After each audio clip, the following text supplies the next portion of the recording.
Hello friends, welcome to my channel. ఈరోజు వీడియోలో ఎటువంటి మసాలాలు వేయకుండా రొయ్యల గోంగూర ఎలా చేస్తాననేది నేను ఈ వీడియోలో చూపిస్తానండి. చాలా టేస్టీగా, చాలా యమ్మీగా ఉంటుంది. చాలా బాగుంటుందన్నమాట. అస్సలు ఏ మసాలా కూడా వేయను. నేను ఎప్పుడు చేసుకున్నా కానీ మేము ఇలానే చేసుకుంటాం అనమాట.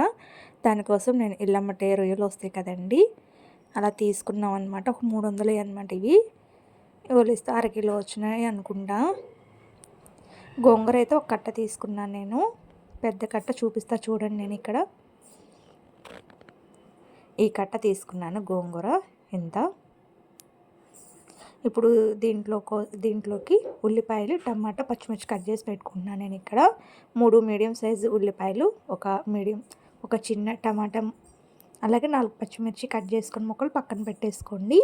ఈలోపు రొయ్యలు అనేది శుభ్రంగా వాష్ చేసుకున్న రొయ్యలు, వాటర్ ఏం పోయకుండా దాంట్లోని వాటర్ ఉంటాయి కదండి, ఆల్రెడీ కడిగిన వాటర్ ముక్కల్లోనే దాంట్లో కొంచెం పసుపు, ఉప్పు వేసుకొని ఉడికించుకోవాలి. వేరే పక్క ఇంకొక నాన్ స్టిక్ పాన్ పెట్టుకున్నాను నేను. దాంట్లో ఒక 5-6 స్పూన్ల వరకు ఆయిల్ వేసుకోవాలి.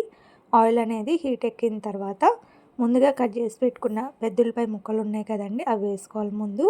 అలాగే పచ్చిమిర్చి కూడా వేసేసుకొని బాగా దోరగా గోల్డెన్ బ్రౌన్ వచ్చేంత వరకు బాగా వేయించుకోవాలి. అవి వేగడం కోసం నేను ఇక్కడ పసుపు, ఉప్పు వేసుకొని వేయించుకుంటున్నాను బాగా. ఇలా వేసుకోవటం వల్ల త్వరగా వేగుతాయి ఉల్లిపాయ, పచ్చిమిర్చి అనేది. నేను ఏ కూర చేసుకున్నా కానీ ఉల్లిపాయ వేగేటప్పుడు ఖచ్చితంగా ఉప్పు, పసుపు అనేది వేసుకుంటానండి. త్వరగా అయిపోతుంది పని అనేది, కూర అనేది త్వరగా అయిపోతుంది. ఇక నేను ఒక 5-6 రెబ్బలు వెల్లుల్లి అనేది ఇలా దంచి పెట్టుకొని వేసుకున్నాను. ఇంకా అంతే అండి, ఆ ఫ్లేవరే సరిపోతుంది అనమాట కూర మొత్తానికి. ఈ కలర్ వస్తే సరిపోతుంది ఉల్లిపాయలు. ఇప్పుడు టమాటా, ముందుగా కట్ చేసి పెట్టుకుని టమాటా ముక్కలు ఉన్నాయి కదా, అవి కూడా వేసుకొని బాగా మగ్గించుకోవాలి. మూత పెట్టేసి టమాటాలు కొంచెం మగ్గిన తర్వాత గోంగూరని మంచిగా గుంజుకొని, మట్టి ఏం లేకుండా, ఇసుక అదేమి లేకుండా ఇలా మంచిగా గుంజేసుకొని దీంట్లో పెట్టేసుకోవాలన్నమాట. గోంగూర పెట్టేసుకొని మూత పెట్టేసి సిమ్లో పెట్టుకున్నారంటే చక్కగా మగ్గుతుంది. దాంట్లో ఉన్న వాటర్ అంతా సపరేట్ అయిపోయి మంచిగా కుక్ అవుతుంది గోంగూర. ఇటుపక్క రొయ్యలు కూడా పర్ఫెక్ట్గా ఉడికిపోయినాయి. వాటర్ అనేది ఇంకేంతవరకు ఉడికించుకోవాలి రొయ్యలు అనేది. చూసారా, గోంగూర కూడా ఉడకడం స్టార్ట్ అయింది. ఇంకొంచెం పచ్చి ఉంది కదా, ఒకసారి కిందకి పైకి కలుపుకొని నేను ఒకసారి మూత పెట్టేసి మళ్ళీ మగ్గించుకుంటున్నాను.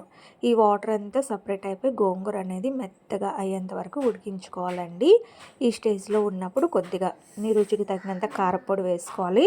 ఆల్రెడీ పచ్చిమిరపకాయలు వేసుకున్నాం కాబట్టి కారం అనేది చూసుకొని వేసుకోండి మీ రుచికి తగినంతగా. ఇప్పుడు ఒకసారి ఇలా కలుపుకొని మూత పెట్టేసి సిమ్లో ఒక 5 మినిట్స్ అలా మగ్గనివ్వాలి. గోంగూర అనేది మెత్తగా మగ్గితే బాగుంటుంది. ఇలా పప్పు గుత్తి తీసుకొని మంచిగా మెదుపుకోవాలండి. స్టవ్ ఆఫ్ చేసేస్తాను నేను. వేడి మీద ఇలా మెదిపేసుకుంటున్నాను. ఇక్కడ రుచికి తగినంత ఉప్పు చూసుకొని మళ్ళీ వేసుకోండి. మళ్ళీ నేను స్టవ్ ఆన్ చేసి ముందుగా ఉడికించి పెట్టుకున్న రొయ్యల ముక్కలు ఉన్నాయి కదండి, అవి కూడా వేసేసుకొని గోంగూరలో బాగా కలుపుకుంటున్నాను. ఈ రొయ్యలకి మనం ఉప్పు, కారం వేసుకున్నాం కదా, గోంగూరలో సరిపడినంత ఆ కారం అంతా చక్కగా పడుతుంది. ఉప్పు, కారం పర్ఫెక్ట్గా. ఫైనల్గా కొత్తిమీర వేసుకొని ఒకసారి కలుపుకొని దించేసుకుంటున్నాను. అంతే అండి, వేడివేడిగా గోంగూర రొయ్యలు అనేది రెడీ అయినట్టే. వేడివేడి అన్నంలో తింటే అసలు మజానే వేరు. డెఫినెట్గా ఒకసారి ఇలా మసాలా లేకుండా ఒకసారి ఇలా ట్రై చేయండి. మళ్ళీ ఇలానే చేసుకుంటారనమాట. ఇంట్లో వాళ్ళు మళ్ళీ ఇలానే చేయమంటారు. చాలా టేస్టీగా ఉంటుంది. చిన్నపిల్లలు కూడా చాలా ఇష్టంగా తినేస్తారండి. నిజంగా ముక్క కూడా చాలా మెత్తగా ఉడికిందనమాట. ఈ వీడియో కనుక మీకు నచ్చినట్టయితే ప్లీజ్ లైక్ చేయండి, షేర్ చేయండి, సబ్స్క్రైబ్ చేసుకోండి ఫ్రెండ్స్. మరిన్ని వీడియోలు మన ఛానల్లో ఉన్నాయి, వాచ్ చేయండి. మీకు కనుక నచ్చినట్టయితే మీ ఫ్యామిలీ మెంబర్స్కి షేర్ చేయండి. అంతే friends, thank you for watching. Bye.